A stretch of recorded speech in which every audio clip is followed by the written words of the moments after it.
All right, guys, so yesterday we learned our command center or HPT axis. Today, the second lesson is going to be the effects of testosterone 101.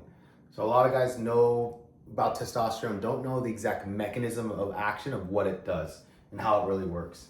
And we start in the blood vessel. All right, testosterone goes through the serum after it's produced from the testes. And essentially what it does, let's say your testosterone here, you go through the serum and you actually go to whatever target tissue. In today's lesson, we're going to be talking about 4 different ones. So the first one's going to be our liver, all right? Second one's going to be all of our fat cells, so all the adipocytes. Next one we're going to talk about is going to be our brain.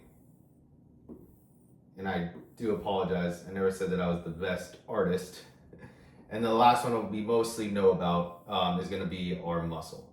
So imagine this is a little muscle spindle here.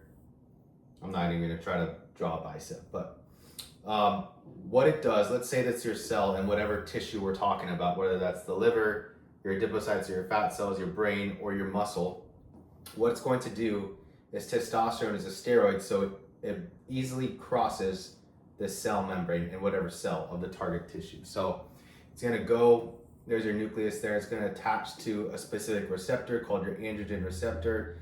All right, so they form a complex and that goes into the nucleus and then starts transcribing. Why this is super important, because this is your DNA and this is why it takes time. This is pulling a lever for gene transcription, and that doesn't take, that's not like an on and off switch where your results happen the next day. That's why testosterone is a very chronic and indolent hormone. All right, so I want you guys to understand that. But let's talk about what they do. So imagine this cell in your liver. This would be an hepatocyte, right? So this is a liver cell. And what it's pulling the lever for in a chronic state, the big one is that's going to decrease our visceral fat. So ever hear about fatty liver? Well, that stems from having a lot of visceral fat, organ fat. And so that's actually going to decrease our visceral fat. Huge for fatty liver, having a good amount of testosterone and optimal. The next thing it's going to do is increase our red blood cell metabolism via EPO. And it's also going to increase our metabolic rate as well. And so those are the big 2 things for our liver function: the red blood cell production and then our metabolic rate and decreasing our visceral fat. Let's move on to our brain. I think not a lot of people know about this, what testosterone does. So you have receptors here in our brain.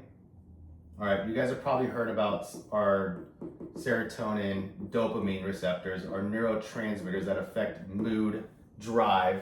But what it actually does is it increases our dopamine receptor density. So we're gonna have more dopamine receptors. So imagine if you just have one, now let's add 2 more. So if you have more dopamine, or let's say if you have a simple phone text, all right, the receptors on that other phone that's receiving the text. If you don't have enough phones receiving a text, you're never going to be able to read it. So you need a good amount of receptors to be able to have that, through the synaptic cleft, to have that dopamine, end result, which triggers a good mood. The next thing, it's going to actually increase our serotonin activity as well. All right. So again, testosterone is going to increase our dopamine receptor density, increase our serotonin, and at the end of the day, it's going to just improve your mood and your drive, ambition. Let's go on to our fat cells. Again, this is huge. We're going to get more into metabolism, insulin versus glucagon, and what that does. But there's 2 important enzymes that I need you guys to know. And that is called lipoprotein lipase. And the second one is hormone sensitive lipase. And what this does is lipoprotein lipase, that increases fat. And it's stimulated by insulin production, really. When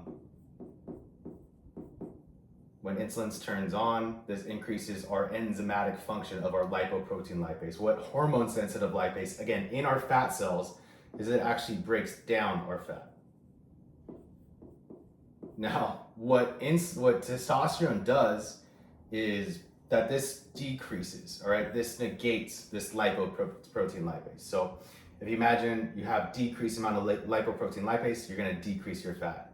And just as the opposite effect, it actually activates more of this hormone-sensitive lipase. So you're going to be able to decrease your fat, not only in your visceral fat, but your fat all around your body as well. And last thing, I think you guys kind of know most of this, but to get to more of the mechanism of action and how it actually helps the muscle is in the muscle itself. There's a thing called actin and myosin. These are proteins in your skeletal muscle that actually help with the contraction, the endurance of the muscle, and it's going to increase both of those. Not only the density of actin, myosin, but it's going to increase the efficiency of it as well. We all kind of know, learning science, that mitochondria is the powerhouse of the cell, but our mitochondria as well, within our skeletal muscle, it will increase. Testosterone is going to increase our amount of mitochondria as well. So as you can tell, these are just 4 organs that I wanted you guys to know. But our last thing in our muscle is going to be recovery too. So last thing, testosterone is just the base. We're going to get so much deeper into this, into metabolism, but I want you guys to understand, from lesson 1, we understood the HPT axis, didn't really go into what testosterone actually does. So testosterone is not just muscle. That's the main goal of this video in our lesson 2, is that it's not only going to affect your muscle, but your visceral fat, specifically your liver, and the adipocytes, your fat cells as well, through 2 key important enzymes. Your muscle through your actin and myosin, and lastly your brain, which is increasing that dopamine receptor density and increasing the serotonin. At the end of the day, you're increasing your drive. And I can't tell you the difference as me as a human being when I had a 272 testosterone during my 2nd year of residency and optimizing that. My performance has shot through the roof. So that's why I want to encourage you guys to keep coming to these videos, keep listening. I know some of them are going to be lengthy, but we'll keep getting after it. All right, talk to you soon, brotherhood.